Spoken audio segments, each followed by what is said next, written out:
scopy, just as quick scopy. As you can see there. The plant going. Miss. He pushed lobby. Ooh! I got lucky. That's a field, Chin.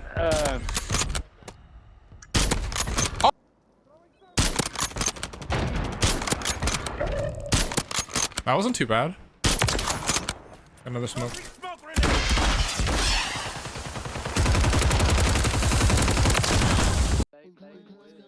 What is up, YouTube? Welcome back to the channel. My name is Shadow. I hope you enjoyed the opening clip there of me using the two new Season 4 weapons that were added yesterday into Warzone and Modern Warfare 3. Those weapons being the Kar98 and the Superi SMG. Now, the Kar98, it's back. It is not the Vanguard version. It is the Modern Warfare 2019 version, or at least the Modern Warfare version might not be one-to-one with the Modern Warfare 2019 version, but it's back. It's a quick scope weapon. It's not in the sniper rifle category like it was in Vanguard. It's officially a marksman rifle, and it's back in full glory. You can get one-shot headshots in Warzone. I'm not sure how many I got in this specific gameplay, but I do have some clips that I showed at the beginning of me using it in Warzone very effectively. In my opinion, more effectively than even the Stalker. Maybe not necessarily the Moors. The Moors was very good, but it's very effective here in Warzone, which is I'm very happy to see. I wasn't sure if they were going to let it be a one-shot kill. A lot of the snipers in Warzone currently are not one-shot kills, so wasn't sure if they were going to go along with that route, but I'm happy that it is powerful as it should be. Now, with the new SMG, it's, I wouldn't say meta in Warzone, but it's at least effective to some degree. Right now, the meta for the SMG category seems to be either striker, but there's a lot of parity in that category in general. There's a lot of weapons you could use. The Superi kind of fits in. It has a low magazine. Like I said, the biggest magazine you could put on it is a 40 rounder. It's got a little bit of range and a slower fire rate, but all in all, it's pretty decent. I was using it and was having some success. The Kar98 in multiplayer, the marksman rifle in multiplayer, it's hitting pretty good, though I was getting a sizable amount of hit markers. I'm not sure if that was because I wasn't aiming higher upper chest or in the head. It just kind of seemed a little bit hit markery. Sometimes I was getting one-shot kills right off the rip. Sometimes I was getting hit markers and it was frustrating. So a little bit of a mixed bag in multiplayer. I really like the Kar98 in Warzone. Like I said earlier, it hits. Now, we are getting a few other weapons in season. We're getting a melee weapon. It is a sledgehammer, so you can pretty much expect to see what that is. It's kind of ironic that Sledgehammer Games is putting a sledgehammer in their game a couple months after release, but we are getting a sledgehammer. It's probably going to be a slower moving, slower swinging melee weapon there, but it'll probably be effective in its own right. And we are also getting the Spaz 12 in season. Now, the Spaz 12, who knows which version of it specifically we're getting. I do believe they mentioned that it's going to be semi-automatic. The last time it was added into a Call of Duty was Cold War, so there's different iterations of the Spaz 12 they could bring back. I kind of hope that we get more of the Modern Warfare 2 original. I think that's what most people would like. It's got a lot of range, slow fire rate, but the range was crazy. One-shot kill potential was awesome on that gun. If we get more of like the Black Ops 1 or the Black Ops Cold War shotgun, it's going to be a little bit weaker. You're probably going to have to get a lot closer to people and spam some shots. Now, I did want to mention the camo that I am using on the Kar98 in this gameplay.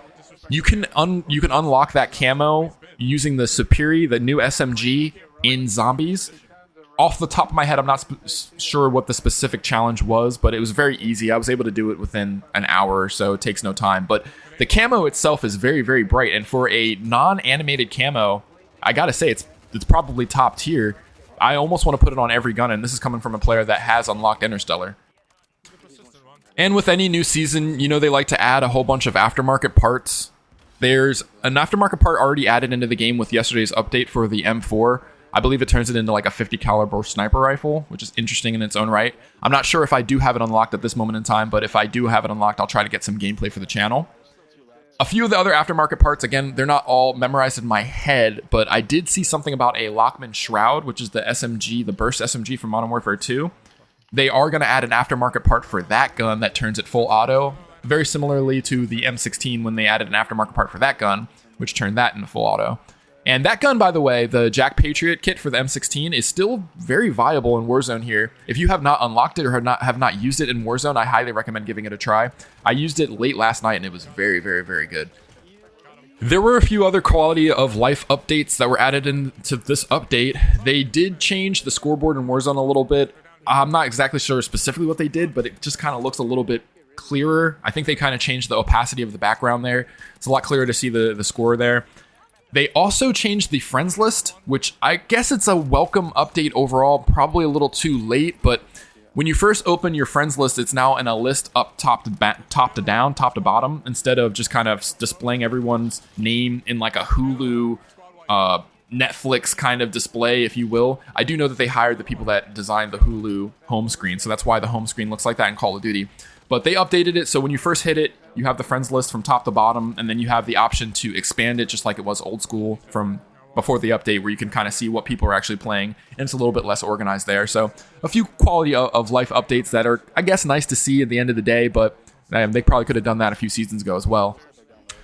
So over the past week or so, I have been playing the new Ubisoft first-person shooter XDefiant, and more or less comparing it to Call of Duty, and having jumped back into Call of Duty for Season 4 after playing XDefiant, the biggest difference I can say is just the overall toxicity of the community. Now, when you play XDefiant, you don't have your chat on public off rip. I do know that when I had a teammate join my party, it instantly put us in our own little private chat party. So overall, voice chats in XDefiant is just not as prevalent as it is in Call of Duty. So obviously that's going to help to add to the feeling of less toxicity over on XDefiant, because just people aren't talking as much. But also I noticed just in the player names over on XDefiant, I don't know if they have some sort of filter system over there, but when you go over to Call of Duty, you see the names that you see, the racist names, the ridiculous names, and then you hear the chats, and it's just kind of ridiculous. And I honestly think that it kind of all stems from the matchmaking. I feel like the matchmaking is so toxic, the matchmaking is so sweaty, that it leads to the toxicity of the community. People are yelling at their teammates, they're yelling at each other, the opponents when they're playing Search and Destroy, which is always good. We always like shit talking in Search and Destroy, but I feel like the toxicity is to the point where they're now having to chat ban people. People are wanting to use more cheats and hacks, and then they have to go and ban those people. It's just kind of a whole mess. Over on XDefiant, you're not really seeing any of this. They have their skill-based matchmaking in their ranked playlist. It's not in the pub playlist. Everything just seems to be a lot more chill over there.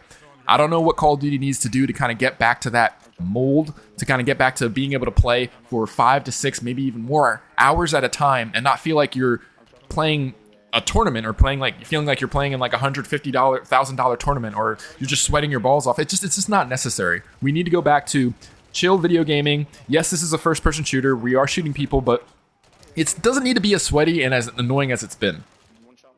And with that being said, if you look over on Twitter, then next Call of Duty for next year or this year, Black Ops 6 is being leaked all over the place. Now, that could be intentionally on Activision's part. They probably are intentionally leaking some details to get people excited and hyped for the next game. And also with XDefiant just recently being released and obviously it poaching some of Call of Duty's players, they might be a little bit worried. So a lot of the leaks are happening on Black Ops 6, and I really hope that they take a look at what's happening right now currently in Call of Duty, and they make the right decision moving forward with Black Ops 6, especially with the skill-based matchmaking. I want to see a big change there. I would also like to see a big change in terms of the camo grinds. When you go over to XDefiant, everything's pretty much just XP based, which is awesome. It does take a little bit of time because the XP tiers that they want you to hit are pretty high, but I think Call of Duty could do something similar where maybe it might take a while to get all the XP, but it shouldn't be having to do long shots to get Interstellar, having to do point blanks with a sniper rifle, for instance. Not that they've done stuff like that, but it's just the challenges are very tedious, and I want it to be a little bit more simple. I don't really care how much time it takes. It just needs to be less frustrating. So I hope you guys did enjoy the commentary. If you did, please like and comment.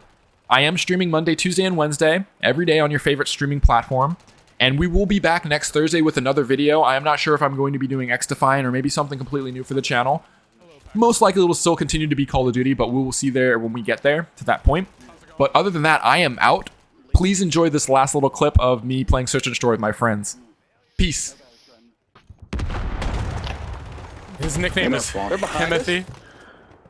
Oh, never mind. Bro, behind us. Yep, there's two behind us. That guy's cheating? The fuck was that shit? This guy's a cheater too. Get out of the open. BBL Drizzy. BBL Drizzy. You still there, pussy? Oh my god, they fucking suck. How do you push one nigga and still bomb? I was scared, bro, and there's two of You them. had two How do they fucking die to furry you? things That's what coming I'm at saying. you, I guess. I was that's- scared.